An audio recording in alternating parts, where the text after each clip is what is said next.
Lewis Hewitt and Joe Quinn, your first 3 rows. James Edens, keep your eye on him. Second in the point standings. He's got to make up some ground on David Heilemann.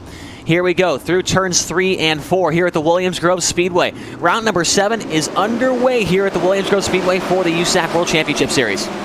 It's a drag race into turn number 1 and 2, but give the turn number 1 to Alex Bergeron in position number 1. It's Joel Berkeley in position number 2. And here comes the Aussie. I do believe that is Lewis Hewitt sitting in 3rd, but he's going to have a challenge on the outside. And look at this. Your top 3 go to the bottom of the racetrack. Oh, Cannon's into the wall. Blake Cannon hang on to it. He's wall riding, keeps going, gets hit from behind, but looks like we're going to stay green. Yeah, top 3 took it to the bottom of the racetrack. Bergeron pulling away. Joel Berkeley second. Now David Heilemann up to position number 3. That's Lewis Hewitt, Bobby Sant Jr. top 5. And how about great ride by Joe Quinn thus far, looking for a top 5. Look at these guys. I mean, this thing went from on the top to now on the bottom. Randy talked about it in the pre-race there. David Heilemann, Joel Berkeley, and Alex Bergeron running the bottom of the racetrack, at least in 3 and 4. Everyone kind of going wherever they want down in 1 and 2, but it's just crazy how things can change so quickly here. It just shows you the caliber of driver that we have out here on the racing surface. These guys are pros, man, and they're showing why they are right now. Heilemann getting a big challenge from Joel Berkeley. Berkeley still trying to prove that the top shelf is where you want to be as he's trying to make a move on David Heilemann.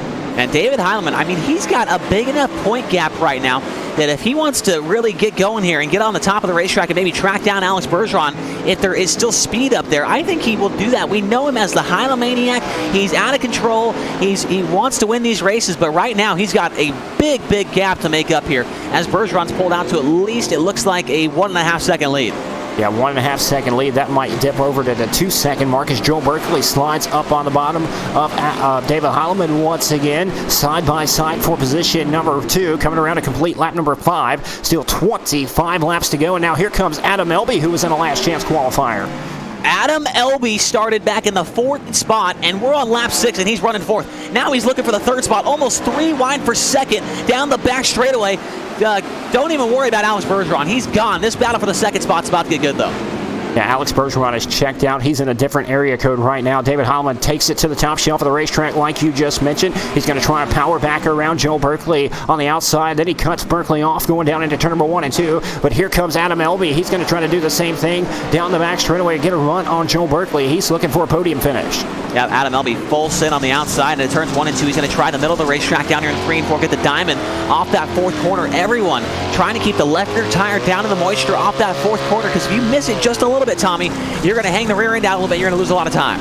Yeah, 2nd, 3rd, and 4th all right there together. David Heilemann, Joel Berkeley. Then it's Adam Elby, Cole Cabrera, your top 5 drivers. Bobby Sant Jr. started 10th. He's up to position number 6. And it's Lewis Hewitt. Ryan Diatti started 16th. He's worked his way up to 8th. Joe Quinn, 9th. And Aiden Perdue, your top 10 right now. Mounts 5th through 10th right now. Pretty much close. But Alex Bergeron has checked out over a 2 second lead. Yeah, everybody really migrated to the bottom of the racetrack. Nobody really running up on the top anymore. A couple of guys at the back of the field running it in 1 and 2, but it seems like 3 and 4, as I kind of talked about there in the pre-race show, that it's just too scary up there to run, and it's just too risky as Adam Elby now takes over the 3rd spot. Berkeley tried the top in 3 and 4, but just got his doors blown off by the 74 of Elby.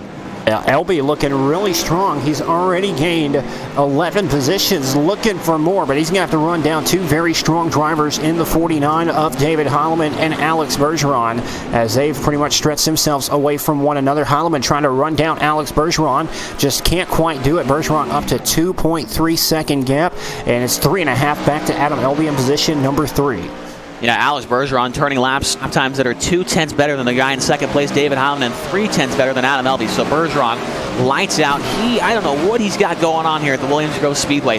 As we mentioned, one with the wing car, one with the late model, and he's trying to do the triple threat here tonight with the non-wing car with the USAC World Championship Series, as he's cruised out to at least almost a 3-second advantage now.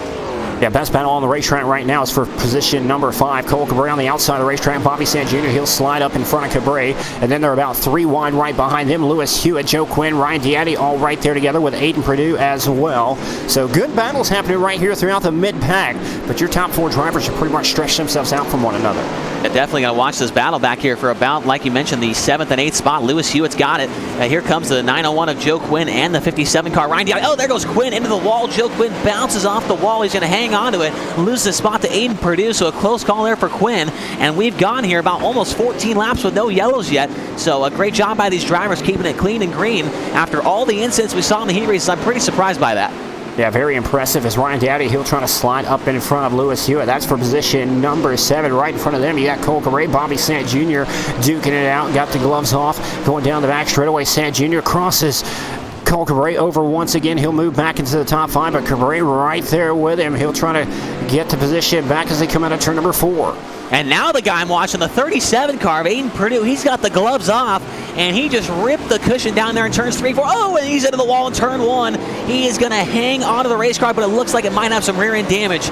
Man, I must be jinxing these guys. Every time I talk on them, they either flip over the wall or they hit the guardrail here. That's such a dangerous line, that top shelf of the racetrack here at Williams Grove. It's fast. You just have to hit it right and not slide up into the wall. And your car can get very damaged and very quick here at Williams Grove trying to run that outside of the racetrack.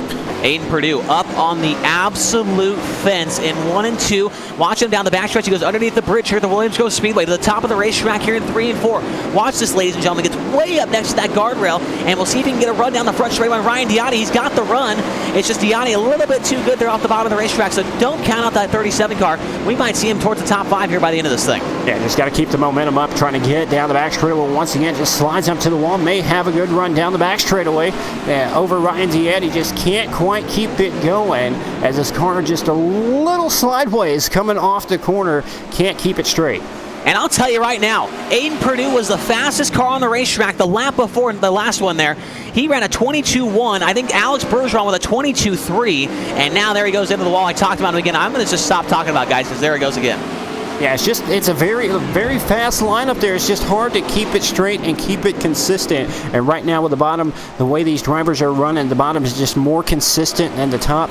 And that's what's able to keep these guys pretty much spread out and running top 5 right now. Bergeron up to a 3-second lead over David Heilman. And we got our first caution on the racetrack. So we've seen it for so long that he's as good as he is and can adapt to all these cars and all the racetracks. And I think what's really, indicative of this 14 car here, Chase, is that he really seems like, I think he's the best when the track gets hard to run and gets slick and slippery.